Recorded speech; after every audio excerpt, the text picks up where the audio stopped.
La réflexion va tourner autour de 3 sujets. Le premier sujet sera traité par M. El Hadji Gorgui Wade. M. Wade est titulaire d'un master en langue étrangère appliquée, option anglais-arabe à l'université Gaston Berger de Saint-Louis. Il s'est par ailleurs spécialisé en tourisme. Il est aussi le seul journaliste ouest-africain accrédité auprès du département des Affaires étrangères et au Palais des Nations Unies à Genève.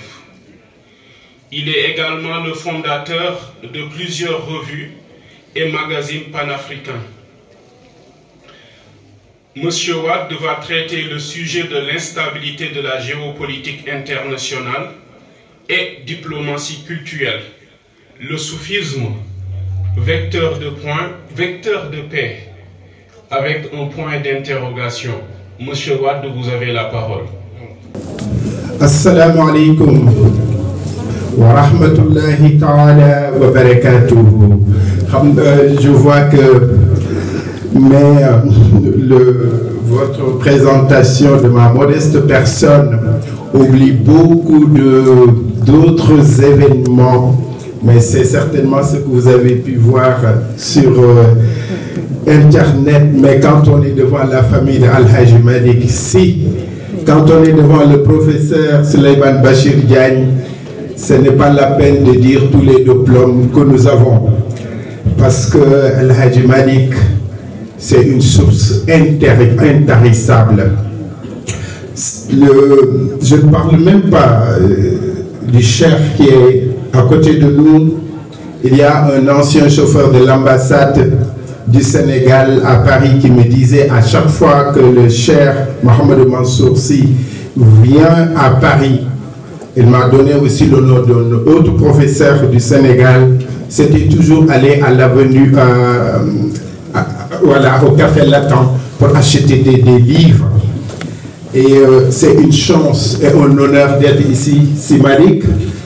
Nous vous remercions, toute la grande famille. Pour la petite histoire, je suis le fils de El Hadji Alioune Ndoye de Rufisque, qui est un des muqaddam de Seydi Mansour Sy, le ñuy wax bu mag. Voilà. Fierté, mais aussi beaucoup de défis et de challenges de parler devant des savants. Mais quand on parle de El Hadji Malick, on parle des savoirs, on parle de l'humilité, on parle de transmission des savoirs et d'éducation des âmes et des esprits. C'est cela aussi que nous avons vu dans toute sa famille, dont vous, le cher, et notre professeur et ami Souleymane Bachir Diagne. ñii ñu ko waykat yi ñu ngi koy wax léegi wa bi xayrihi wa bi xayrihi janabal wa manaja. Mais bu série bi nga xamante ni ñun waa Sénégal yëpp El Hadji Malick moo tax ñu xam ko daf na wa nafsuka tifliin tuhmilhu shabba'ala hubbi radwa'i wa in taftimhu yam fatimi.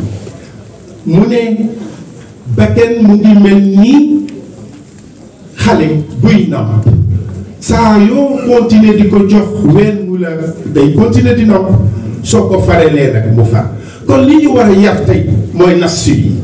loolu nag mooy tax beneen point si sama intervention muy le soufisme jóg. Soufisme mooy lan, c'est le mysticisme de l'islam, c'est le côté ésotérique. Mais côté boobu ñi nga xamante ni ñoo koy mooy suñu jiit yi muy Tiwaawan muy Touba muy Niassène et cetera et cetera. Mais avant ñooñu am na ñoo xamante ni tamit ay suufi nañ woon te nekkuñu woon Touba nekkuñu woon Tiwaawan. am nañ fii professeur Souleymane Bachir Diagne am na philosophe la. Je vais vous donner exemple boobu parce que c'est très intéressant. dafa am li nga xamante ni muy lu baax adduna bi lépp lu baax foofu dem fekk ko si nit. Héraclite, Pythagore, sagesse yooyu nga xamante ni moom lañ àndoon te ñoom ils étaient avant Socrate.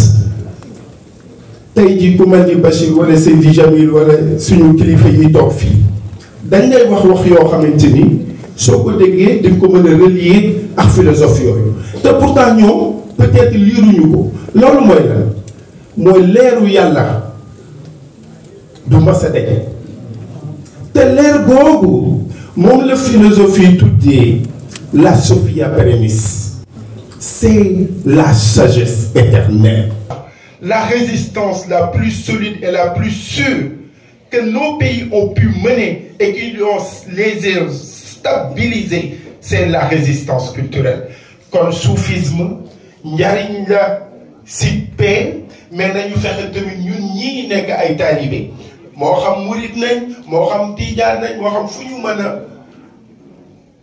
suñu wasila fu mu mën a nekk nañu am fayda suñuy jikko suñuy nekkin ku ñu gis man ñu naw ba mën a mel ni ñun parce que soo ootee te laa nga oote nekkoo sax danañ la ñàkkaloo fayda tubaab yi mais ñoom créé wuñu savoir Bachir mën na ko wax yenn saa yi dañ naan la Luqmanul Hakim ñëpp yaakaar ne naar la mais Luqman c'est un noir te moom rek c'est alquran moom la wax Luqmanul Hakim te lan la alquran li yàlla wax c'est alquran wa man yu'tal hikmata faqad utiya khayran kaseeran à qui Dieu a donné la sagesse il lui a donné des biens inestimables. Wasalaamu aleykum wa rahmatullah ngeen baal ma ak si jóg bu kàddu gi di leen ziyaara wasalaamu aleykum wa rahmatullah.